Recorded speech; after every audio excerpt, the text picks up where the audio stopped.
Warning: grocery trips without a list will result in 90% snacks and 0 meals. Hey, welcome back to Dad Space. It's Dave here. I'm the host of the podcast. That would make sense because I'm the guy talking right now.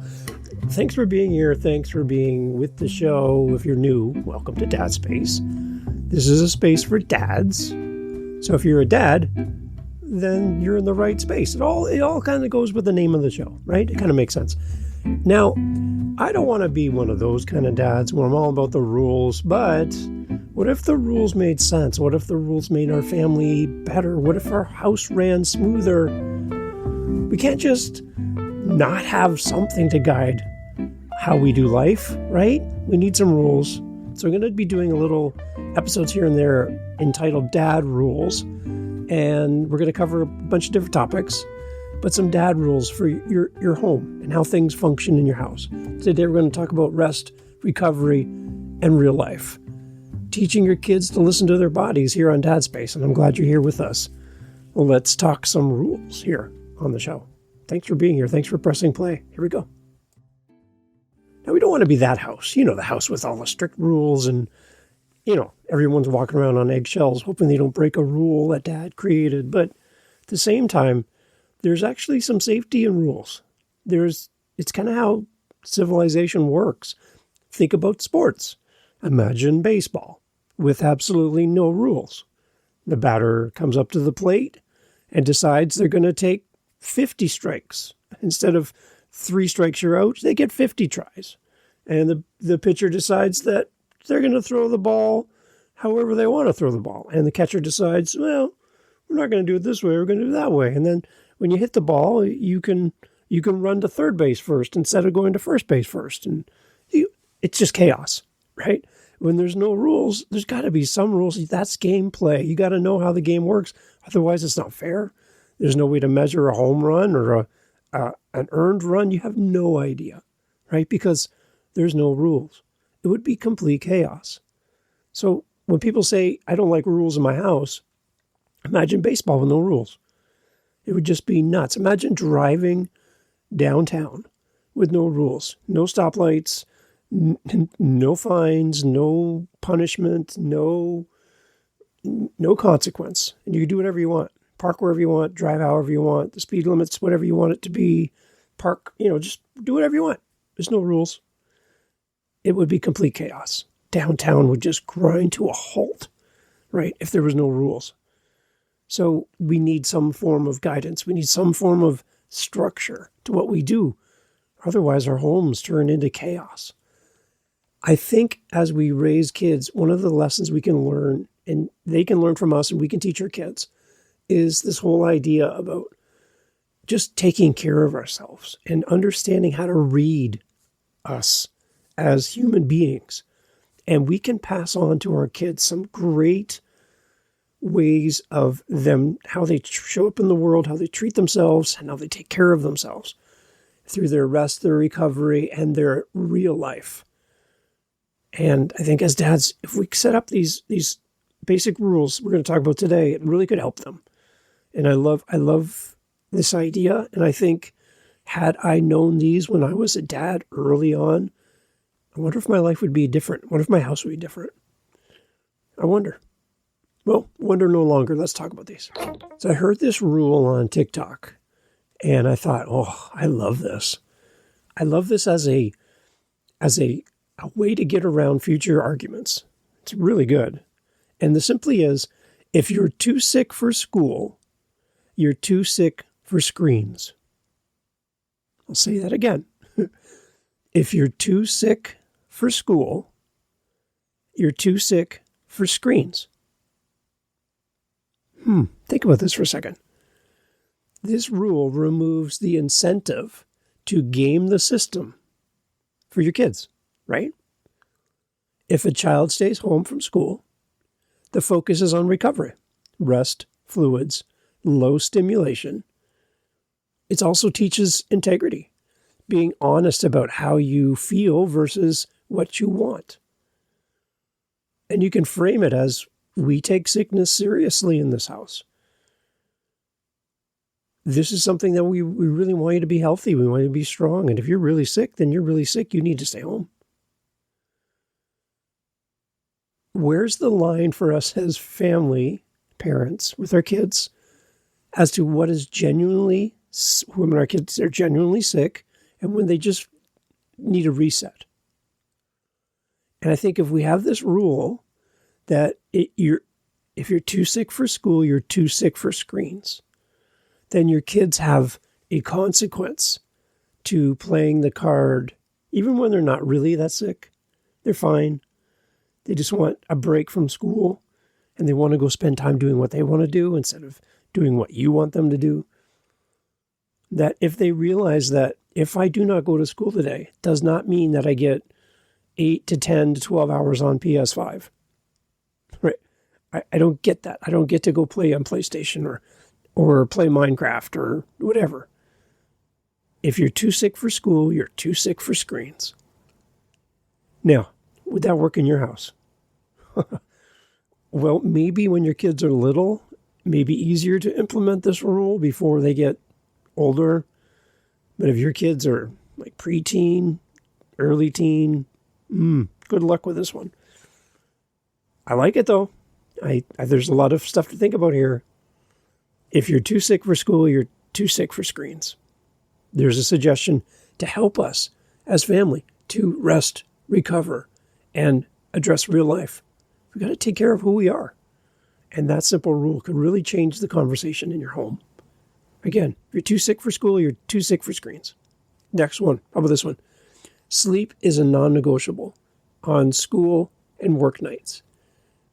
It has to happen. Routines beat exceptions. Consistent sleep is the foundation for everything in life. For our mood, our focus, our behavior, and even our family harmony. This rule about sleep being non-negotiable isn't really about control. Actually, it's actually about protecting what's going to happen tomorrow, if you put it into that context.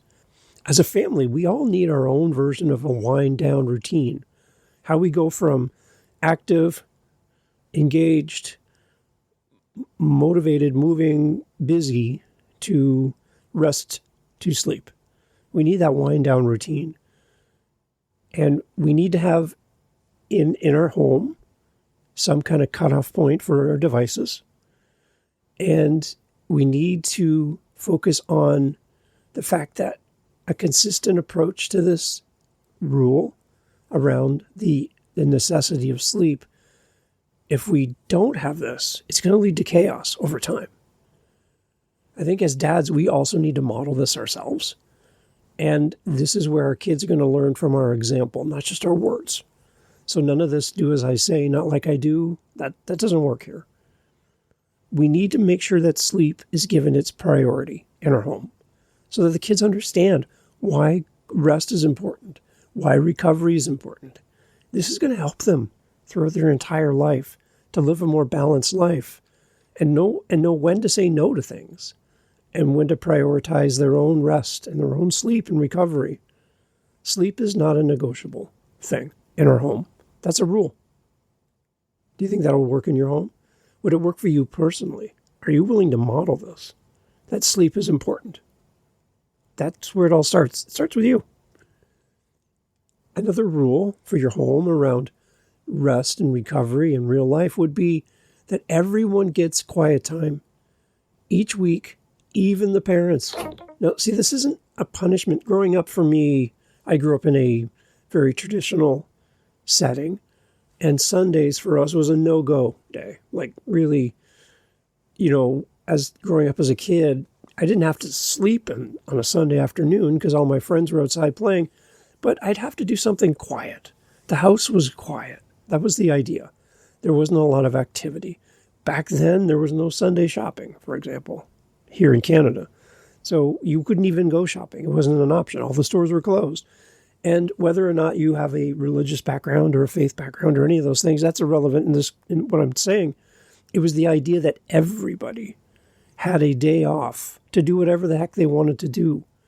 Stores were only open 6 days a week. They were closed on Sundays, meaning everybody got a day off, which was fair to everyone. And now we're 7 days a week, 24 hours a day. It's different. And I think it's kind of negative in a way that not everybody has a predictable day off. So again, you could go to church or you could go to the beach, but you had a day that was your day and you had nothing else to do and no other distractions. You couldn't catch up on your shopping. You couldn't do any of that stuff because Sunday was a Sunday. That's how I grew up back in the 80s, 70s, 80s, and 90s. So, but it's different now.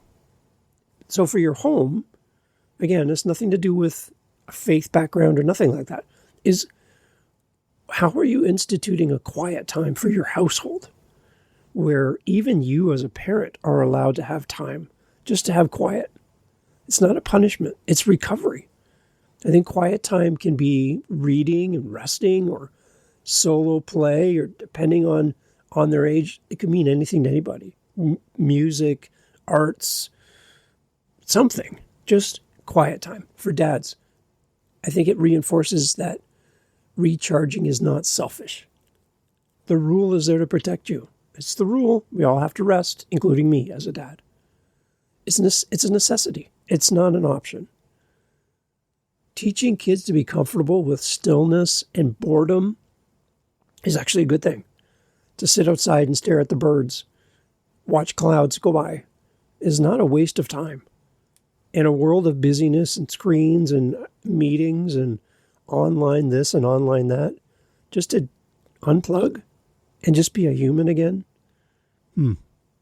Maybe we need to make this a rule in our house. I don't know. I don't know if this is going to work for you. But everybody deserves quiet time. That could be a great rule. Think about it. The last one here, under rest, recovery, and real life. This fourth rule would be around mental health days, that they're allowed. But they must be communicated honestly within the house. You're allowed to take a mental health day within your house, within your family. And as a dad, that feeling of being overwhelmed, that feeling of there's just too much going on. I can't keep track. I'm losing track of things. I'm missing appointments. I'm letting people down because I can't keep up. That cloud that surrounds us and goes everywhere with us. Just feeling like you just don't have it together could be a great signal to you that you just need a mental health day. You just need a day where you can just shut it all off. And that's not something to be embarrassed about. Not something that should be shameful. It's just a reality. It's how we live today. When you feel overwhelmed or you just need a break, this opens a door for communication with your family and conversation. It's not a free pass, but you can guide your family and yourself through what you're feeling and what support really looks like. There's a difference between avoidance of mental health and why it's important, and awareness of mental health and why it's important. I think as parents, we need to model great mental health. We need to model dealing with overwhelm. Your kids are going to grow up and go to university and college. They're going to get their first job. They're going to have their first relationship. They're going to go take their driver's test. All overwhelming things. And without the tools necessary to deal with these things, modeled by you parents, modeled by you as dad, they're not going to have the tools the resources to draw from because they didn't see it demonstrated for them. Again, I love the idea of building in public, especially as a dad, letting your kids see how you deal with the overwhelm. Do you throw something through a window? Do you stomp off? Do you sulk in the corner? Or do you demonstrate something healthy as you deal with your own mental health, as you deal with not getting enough sleep, as you deal with creating quiet time and space for yourself, as you deal with all of the outside external things just clawing for your attention? There's 4 rules here. I'd love for you to implement all 4 if you can, but maybe just pick and choose what suits your household best, what your family makeup requires.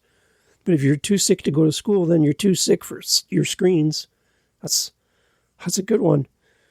Sleep is not negotiable. You got to take care of yourself. You got to get your rest. Everybody deserves quiet time, even the parents. And mental health days are allowed, encouraged. All of these things could be part of your rule set for your house. See, these are not overbearing rules. They're designed to give your family rest and recovery and a real sense of life. We need to teach our kids how to listen to their own bodies, understand when they're overwhelmed, when it's too much, and how to deal with it. There'll be more of these rules coming up in the future. Just watch for the title in the episode to have dad rules at the beginning. But I got some more to share with you, and I'm excited to put these out in front of you. If any of these rules are already in your house right now, then let me know. dadspace.ca. There's a speak pipe link. You can leave me a message. I'd love to hear if you're using any of these or any kind of versions of these 4 rules. And they're in the show notes as well if you want to see them. I'd love to know if you're already doing these, and if you're going to actually implement any one of these or all 4 of these, then tell me what it has done for your family over at dadspace.ca. I want to hear. There's a speak pipe link. You can click the button, record a voice message, and it comes to me in an email. And I'd love to hear your thoughts. Tell me where you're listening from to Dadspace, and out of these 4, which ones worked for you and which ones have helped your family. I'd love to hear that. Thanks for being here. Talk soon. Take care. Hey, dads, thank you so much for being here. Thank you for being part of the podcast. Thank you for following the show.